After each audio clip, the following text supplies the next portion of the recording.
The first COVID-19 vaccine approved in Iran, Russia's Sputnik dose, was celebrated live on TV in February. It wasn't given to a public official, an essential worker, or even a doctor. The first recipient was the health minister's 22-year-old son, who volunteered to prove to the country that the vaccine is safe.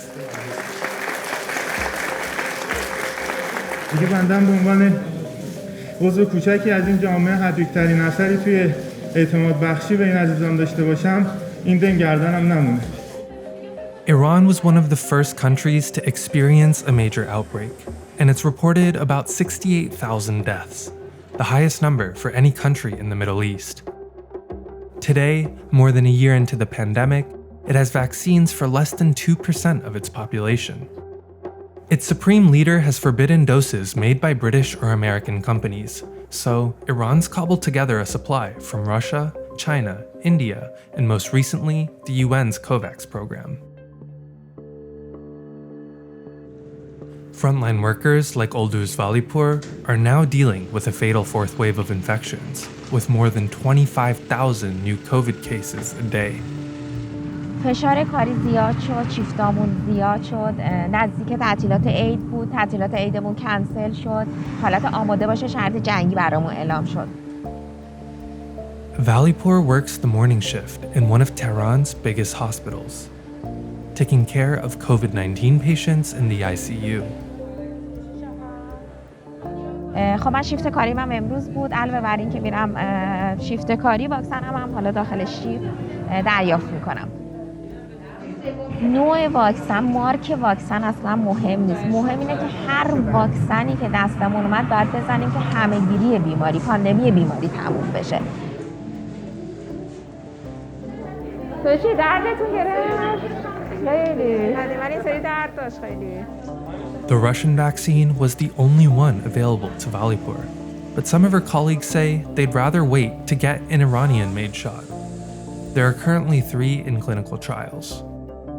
و ترجیح دادم یه دور واکسیناسیون بزنم و بعد مشغول بکنم به تصمیم گیری در مورد واکسن زد. قطعاً آره من واکسن ایرانی رو ترجیح میدم. برای اینکه جوانی همسن و سال خودم دارمش کار میکنم و واقعاً هم شبانه روزی روش زحمت میکشم. Decades of international sanctions have crushed Iran's economy and, at the beginning of the pandemic, made it difficult to get medical equipment. So for many, domestically made vaccines seem more reliable. To speed up the process, one of Iran's top medical institutes has partnered with a country that understands what it means to be heavily sanctioned. کوبا کشوری بود که اولا سابقه همکاری داریم و چون سابقه همکاری طوری هست که ما اجازه ورود به اطلاعات اونها رو داشتیم و میتونستیم به راحتی ببینیم که آزمون‌های حیوانی چجوری پیش میره. Alireza Biglari is the head of the Pasteur Institute, which has agreed to test 100,000 doses of Cuba's Soberana 2 vaccine, which recently arrived in Iran. In exchange, the government here is planning to mass produce millions of doses with Cuba. انستیتوت پاستور ایران یک سابقه و یک تاریخچه 100 ساله داره و واکسن هایی که تولید کرده تو بدن تمام ایرانی‌ها وجود داره. به همین خاطر انستیتوت پاستور ایران می‌خواست در همکاری مشترکش واکسنی رو بیاره وارد چرخه تولید کنه که از ایمن بودن و کاراییش اطمینان داره. As Iran faces around 400 deaths a day, Biglari hopes that the Cuban vaccine will be ready to roll out in late May, alongside other Iranian-made options. But even if the science is sound, many Iranians don't think that they'll be getting a vaccine anytime soon. واکسن ایران آخرین گزینه‌ام خواهد بود.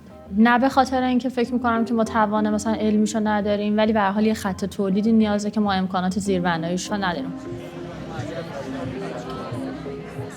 این واکسن پخش بشه ولی خب بازم اون امیده خوبه دیگه. اسم واکسن خودش یه جور امیده.